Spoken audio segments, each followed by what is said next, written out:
some of that journey. And Tim and Sarah are great friends of mine. I've known them for not 7 or 8 years, for probably 12 or 15 years. Let me get back here and find my stool. Somebody hid it from me, Bill. There it is. Tim and Sarah came to Revo as newlyweds about 13, 14 years ago. And I met them at that time. Did not perform the wedding. They had some other terrible pastor do their wedding. I don't know who he was. But some youth guy. Some youth guy. There's youth guys. You can never trust them. They came to Riva as newlyweds, and after a couple of years, like most newlyweds, decided that they wanted to start a family, and went through 4 or 5 years of struggle. Yep. It didn't come easily. Had to battle with infertility for a couple, 4 or 5 years, and then went through the process of starting adoption. And we're going to do some adoption paperwork. And a couple weeks before the first interview. Before the first interview, lo and behold, Sarah comes home pregnant. Yep. And so, well, that probably wasn't quite the way I should say it. No. That was a great interview. Yeah. That's not the story we're talking about, is it, Tim? Okay. It's the tie. It throws me off. So, Sarah and Tim are pregnant, and go like 8 or 8.5 months. Mm-hmm. And then what happened? My regular 38-week doctor's appointment. Doctor had trouble finding the baby's heartbeat. She did find the heartbeat. It was very low. And she sent us over to labor and delivery. And Just right across the street? Yep, we walked over to labor and delivery, and by the time we got there was no heartbeat. So they told us we were having an emergency C-section. And they were literally running me down the hall to the OR, and that's when it hit me. And I knew this could be bad. And that's when I started crying. Up until then, I was in denial. Oh, this is a blip. We're going to be fine. And so they got me in the OR and prepped me. And the last thing I remember was, we'll see you soon. So I was outside in the hall because I couldn't go in with Sarah was under general anesthesia, and they wouldn't let me in, so a nurse stayed out with me in the hall, and I paced like any dad would, and I had a lot of hope that it was going to be fine. This is just again a blip on the radar, and the nurse would go in and check for me, and she'd come out and say, let's wait and wait for the cry. You'll hear the cry, and everything's okay, and I never heard that cry, and that was really hard.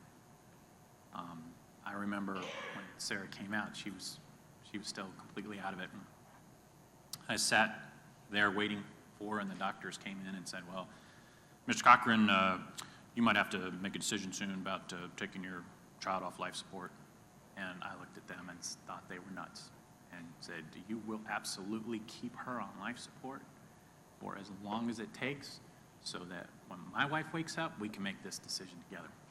So they did. And so Sarah, I'm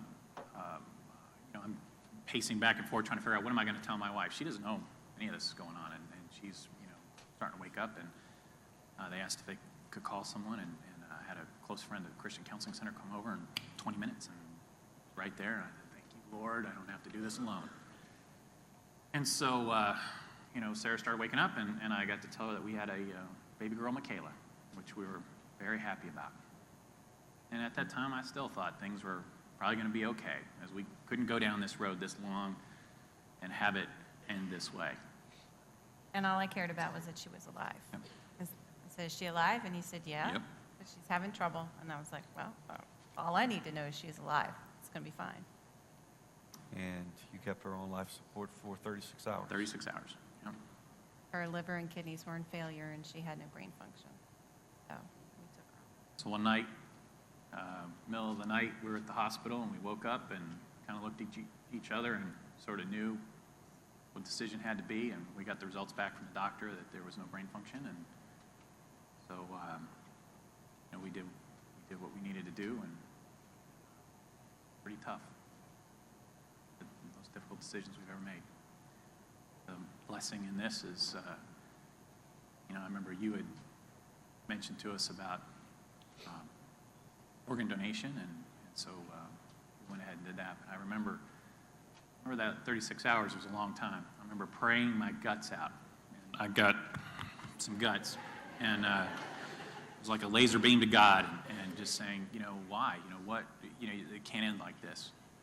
And this is my only child. And I remember feeling like God saying, I know how you feel. Yeah, I guess you do. So then why? Why would you let us go through this? So, did you find God there in the middle of all that brokenness? Was he there somewhere? Oh man, he was there everywhere.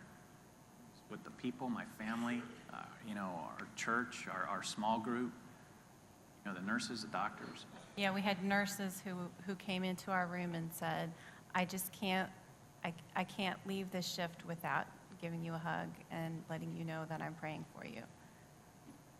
One of the things that when we talked in my office this week, you told me about was the tears thing. That really touched me. I was in the OR. We were waiting for the OB to come in, and I'm bawling my eyes out. And the anesthesiologist was talking very soothingly to me, and he just wiped my tears for me. Wiped my tears, and I knew, even at that moment, I knew that was God giving me the comfort that I needed then. And it was an amazing moment. And I have no idea who that man was. He was tall and he had braces, and that's all I could tell you. But Where else did you see God in that brokenness? Where did you find him bringing some good out of this tragic story? well, we've Took a little while. yeah. And God's timing is not ours, and so it took some time. Yeah, one of the things that I found very encouraging was going through the Bible and finding verses that I felt applied just to me. And even going through infertility, I found a verse that says, "Sing, O barren woman," and I'm a singer. "Sing, O barren woman, burst into song, shout for joy, you who were never in labor. For more are the children of the desolate woman than of her who has a husband." And so that was my confirmation. I knew I was going to have children. I didn't know how, but I knew I would. And so I, after losing Michaela, not so nicely asked God, "Where's my promise now?" And it took about a year, but he gave me another promise. And another verse in Isaiah starts out, "The children born in your bereavement." And it doesn't say just one.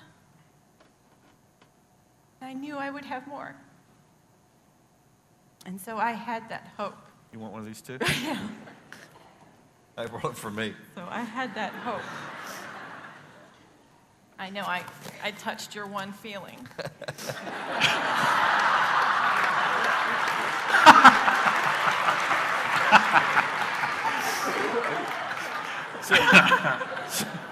Sarah and I worked together for 10 years. 10 years. I used to tell her she's raised by a pack of wolves. I had 3 older brothers, so it's kind of the same thing. Yeah, you never want to get in one of those battles with Sarah. Because I promise you, you're just going to lose. Yeah. Or have a trashed office. I'll have a trashed office. That happened regularly as well. So, where was I at? I was going to ask you one more thing. What would you say? I know that one of the things that you prayed for in the middle of that was that God would use you and some of the pain that you two have been through to minister to other people, that there would be a purpose behind the pain, that would be more than just what happened in your heart. So here's your shot. What would you say to people that are in some of that brokenness right now and have yet to get to the other side?